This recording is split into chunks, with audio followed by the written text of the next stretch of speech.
In the recent State of the Nation address by President Rodrigo Duterte, he mentioned signing into law the creation of the National Academy of Sports. It is envisioned to be the home of future national athletes and will be established at the new Clark City Complex, the main venue of last year's Southeast Asian Games. It will have facilities, housing, and amenities that are at par with international standards. Think of it as a boarding school, but for sports.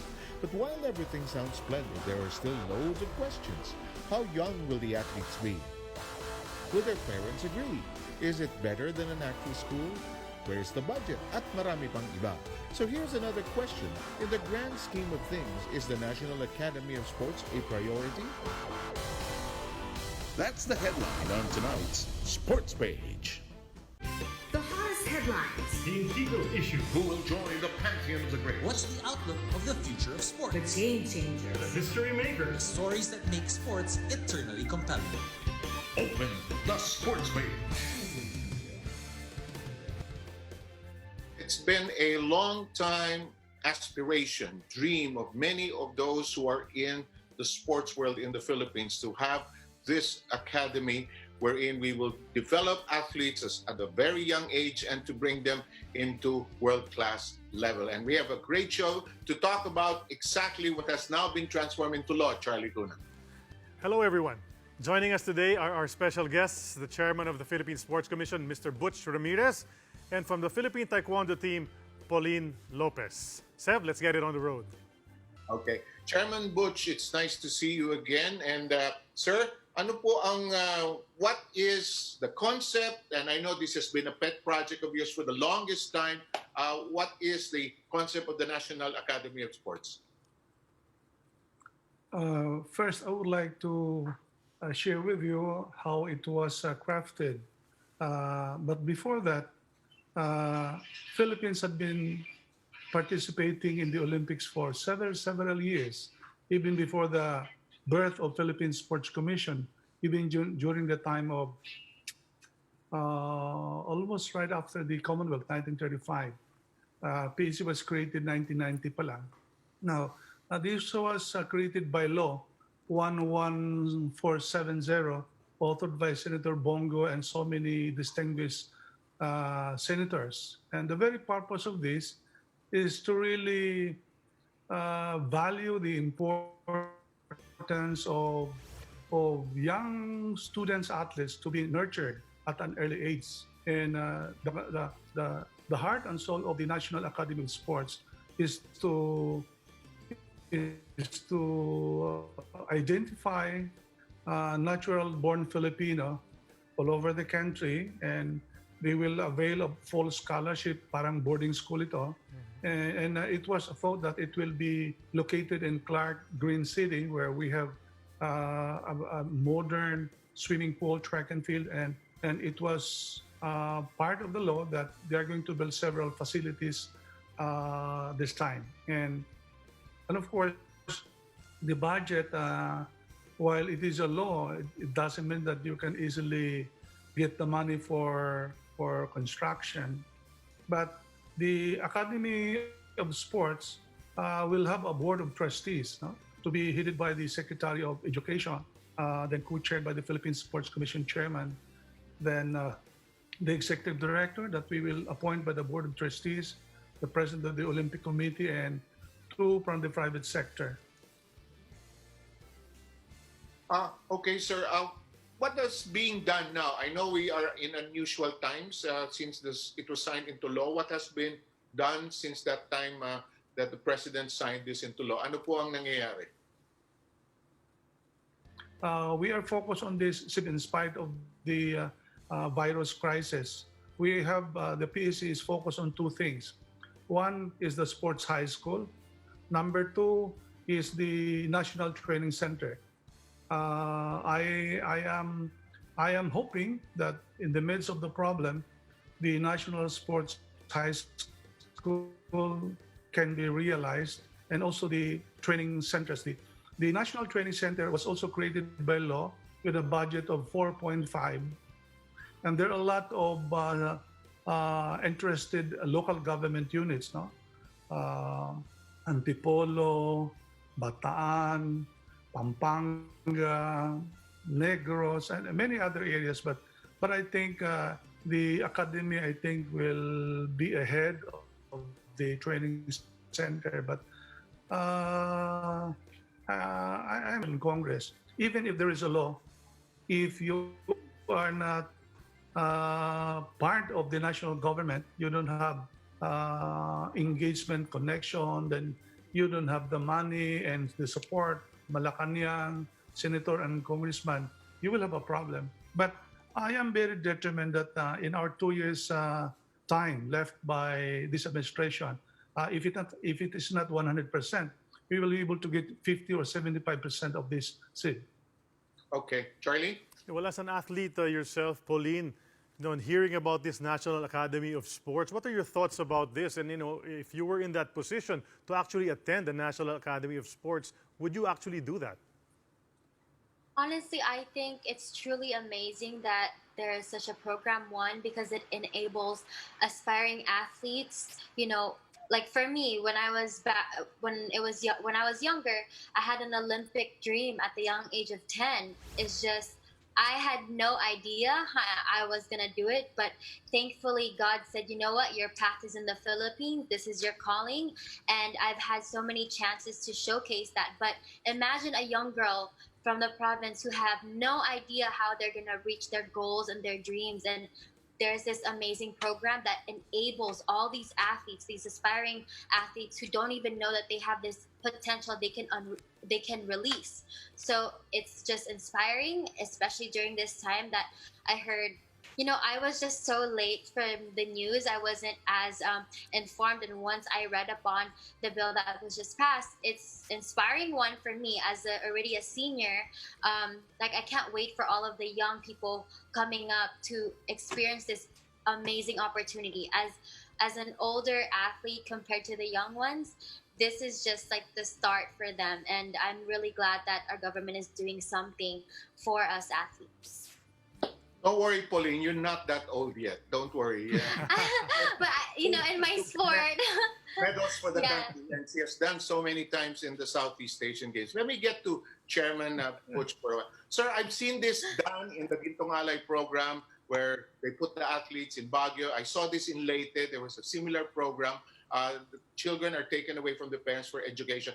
How will this dynamic work as far as the education and taking the children away from their families?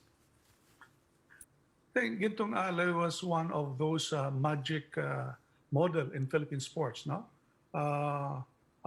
we always look at Gintong Alay as a point of reference.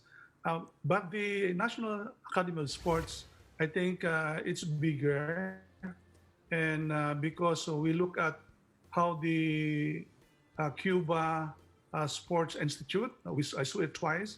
We saw how Shanghai, Beijing Institute of Sports, Victorian Institute of Sports, and EIS in Australia, even English Institute of Sports. We saw it even in Yuso, Colorado, and Chula Vista. So, but these things, even if you have seen how they operate, we really have to put the right people in the right structure.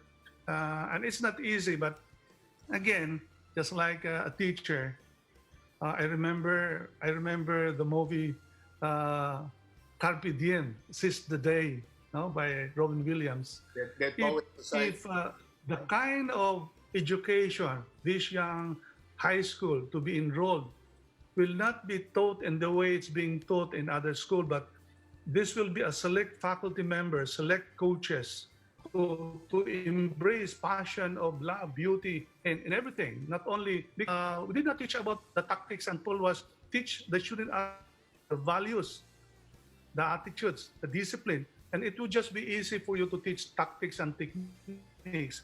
Well, for me, I believe in that. Learn from Chiang Mai, Thailand. We have to learn from Genting, Malaysia, and other sport institute. I would recommend as a co-chair that the composition of the core of this institute should visit this important institute and learn. Yeah, well, Pauline, you mentioned to us before we went on the show that for a large part of your high school life, you were actually just competing and competing. How could you relate, for example, to the athletes who will be part of the National Academy for sports who will just be together and basically, although they are going to school, they'll be joining competitions left and right, most of the time dedicating themselves to the sport that they've chosen. And what kind of a life is that for a young athlete? Honestly, just like what Chairman said, this is their time. Then they're allowing themselves to become dreamers. And just like in anything in life, we have to work hard for what we want. So as an athlete and going through that, I was flying back and forth from the States, really sacrificing my school just so I can pursue my dream. Now imagine doing both side by side. And on top of that, you have the full support of the Philippines, you going to school, and then also competing. You're doing everything at once. And at the same time, these aspiring athletes, they're going to be able to build, like what Chairman said, these values alongside. So it's like a big bubble all in one, and you have everything, So for me, like I keep saying, it's just a really great opportunity. I cannot wait to see all these aspiring athletes and these young athletes go and do that and pursue their dream, and at the same time learn so much.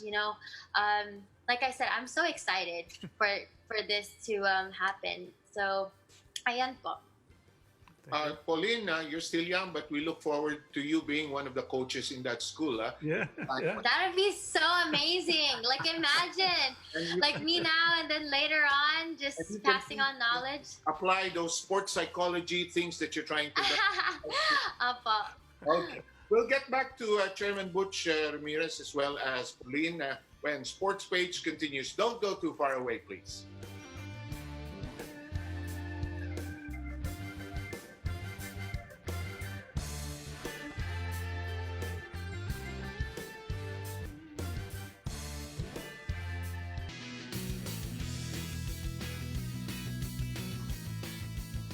In other news, it looks like Blackwater Elite owner Josel Dossi is focusing on moving forward after finding himself in the middle of a controversy. The team dodged additional penalties from the Games and Amusements Board, or the GAB, for violating health protocols set by the IATF. The 62-year-old owner revealed on this show that they were already practicing even though official guidelines were not issued yet. After the story made the headlines, he announced he was willing to sell the team and leave the PBA after the league slapped a 100,000 peso fine, saying they were being pushed to the wall. He eventually personally apologized to GAB chief Abraham Mitra and PBA Commissioner Willie Marshall and vowed to follow rules. GAB said the penalty imposed by the PBA was already sufficient, but still issued a stern warning to the team. And now, the proud businessman told the Philippine Star that his squad is not leaving the PBA. He also revealed that the team will be changing its name to the Blackwater Bossing. Will this also change their fortunes? The IATF has already allowed practices to resume, and PBA teams are expected to do so next week after their scheduled swab tests this Thursday and Friday. And that was sidebar. We run right back into the discussion about the National Academy of Sports. How difficult would it be to convince the parents of young athletes to let go of their children and bring them to Clark to attend this school, Chairman? This is something to be thought and discerned, conversed profoundly by the Board of Trustees. I still have to see the criteria because the cultures of Filipino coming from Visayas, Luzon, and Mindanao would not be easy to release their children. No? But again, to my mind, since we're working in partnership with the Department of Education, we also thought of having regional training center. If we found out a very an important athlete, no? The future to be, who has Olympic potentials, we can set up some regional training center, and we will bring the coach to Visayas, Mindanao, and enjoy the same scholarship, because the setup that one of the elements of our discussion months ago was that we will include the indigenous children, the marginalized. So it is not about going to UP, Ateneo Lazar. There are a lot of considerations on on this situation because there might be athletes who are coming from humble beginnings. So I think a lot of hard work here. But I could remember one of the success of a very effective grade school, basic school is to have a very headmaster that is brilliant, no? Competent, with character, and with a very good faculty members. Then with the support, then we will have a big percentage of success. But if we are mediocre in our crafting, implementing the rules, I think it will be futile for us to proceed with this National Academy of Sports. Okay. Pauline, what role can you, as elite athletes of our country, those who are just about ready to get into the Olympics, what role do you think you and your fellow athletes can play in this new academy once it's established and running already? I think one is to educate on how, well, one, we have to be informed on everything that's happening. Two, educate, and three, inspire. What is, or how well is this academy for an aspiring athlete or the youth? Like I've always said, even outside of sport, I think one is if you're informed, you have the baseline of all the facts and how things can be run, and then you educate yourself, and then you're inspired. So as athletes right now, I think that's our role. We have to be informed on everything that's happening, educate, inspire. So that, I feel like that's what we can do. Charlie? Bumalik naman tayo kay Chairman. Mr. Chairman, I'd like to ask, how is the selection process? I mean, for the athletes, what are the criteria, as well as for the teachers and the coaches who will be at the academy? Charlie, hindi ko pa nakikita. But I think the Secretary of Education, whom I have great respect, we're all kababayan from Negros Oriental, and we are both educators. I think we will agree to a very qualitative criteria. I would send my Filipino coach to other countries to learn the ingredients of coaching rather than having a foreign coach. So I believe in that because the Filipino coach will die here. The Filipino coach will think and act. His culture is Filipino. And the best teacher is somebody who understands the Filipino student athlete. But I am also open for foreign coaches, especially if the event requires foreign coach. Okay. Pauline, one quick question before our next break. If you're a young grade school graduate, you're just about, how easy or hard will this be? Is the dream larger than missing home? I mean, you're the only one who can speak of it as an athlete. How difficult? Because it's so hard. It's so hard to be a student athlete. It's a double life. Yes, of course. But for me lang po, sir, kasi I grew up in a household where my dad was an RP national team back then also. However, he didn't force me to do this. I was the one who pushed. I said, Dad, this is my dream. I don't know how we're gonna get there, but I'm ready to sacrifice. So really, for me, I didn't even have a normal childhood. I really was just training camp after training camp.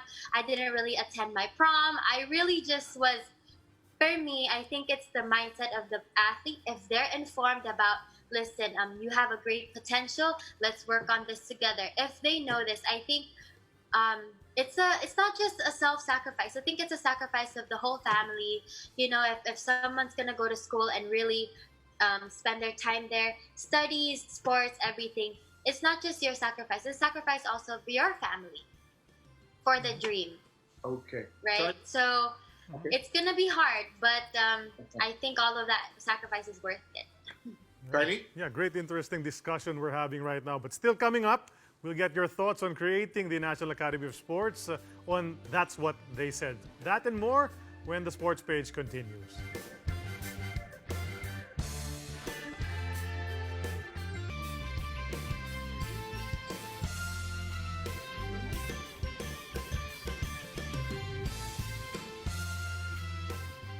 Welcome back to Sports Page.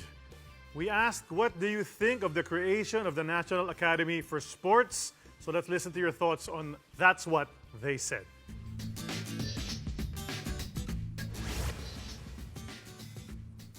According to Josh, definitely yes, that's the best way to have proper training for future athletes.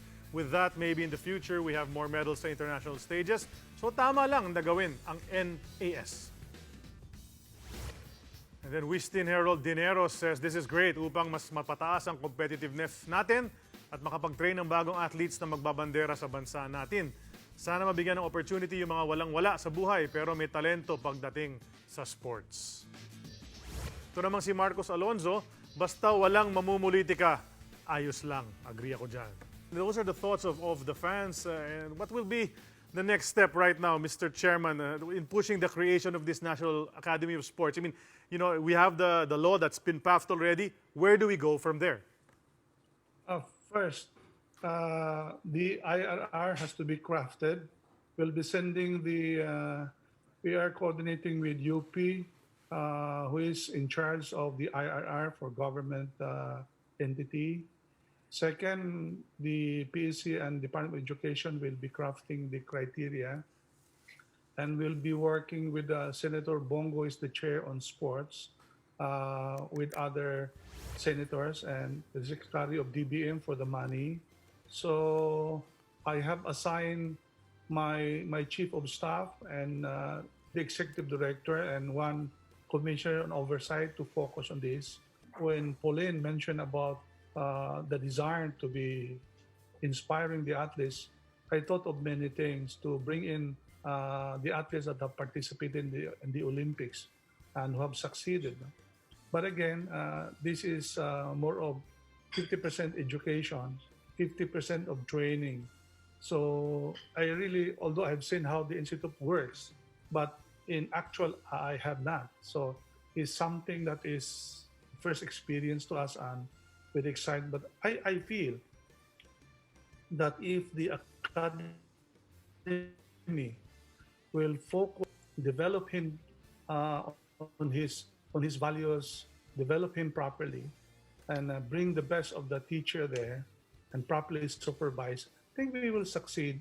And I am also of the idea that there has to be one regional training center in Visayas, one in Mindanao, one in Luzon, Southern Tagalog, and Northern Luzon, because there might be parents who will not release the athletes because, you know, it's a boarding school and there are a lot of worries about what will happen to their athletes. Unless you are a high school graduate, it's different. But for first year high school, second, third, there are a lot of anxiety on that aspect. So this will depend on our criteria. But again, my idea was that to include these marginalized Filipinos. I think every institution in our society, there is politics. But what we need is the positive politics. There will be politics in the school, in the church. But if we have positive politics now, I don't see any problem, because the politicians are also the one crafting laws. They're the one crafting the budget. We need them. It's a matter of the leadership of the academy. That's why the executive director and the principals and the faculty are very critical. So the board of trustees are empowered to set up those policy. We hope that's all successful back then. Just a last question, final question for Pauline. Pauline, you have a lot of fans. What's next for Pauline in the world of Taekwondo or in life? So for right now, po, sir, I'm honestly just focusing on training. One is keeping my mental headspace good. So I still keep up with my trainings, my self-training, and following all protocols. And on top of that, just really trying to feed my mind with positive input and just reassuring myself that things will be better. It's just we have to focus on now and how we can keep our mind, our body, our spirit, and emotional set healthy. So that's it. And I'm just keeping a positive attitude towards next year. I am never letting go of my dream. I am still in pursuit of that. No matter what we have to do, I will do it just as long as we maintain our health. Ayan po. Ayan, well, thank you very much. Of course, we are going to support you all the way in your quest for that gold medal. I'd like to thank Pauline Lopez for being here on the show, as well, of course, as Chairman Butch Ramirez. One last look, Mr. Sev Sarmenta. Thank you. You know, countries like China and Russia and other countries as well have proven that a National Academy of Sports does help in the development of different disciplines and athletes as well. It's but fitting that we have one of our very own. There's so many talented athletes like the Pauline Lopez's and so many other athletes who are just waiting for that call and that opportunity to be trained, to be educated as well. Because sports plays such a large role in our country, and we need inspiration. We need future heroes. Thank you for joining us, and that is part of our job here in Sports Page, to chronicle the heroes, to talk about their successes, and to help in building this nation. On behalf of Charlie Cuna, thank you for joining us. That closes tonight's Sports Page.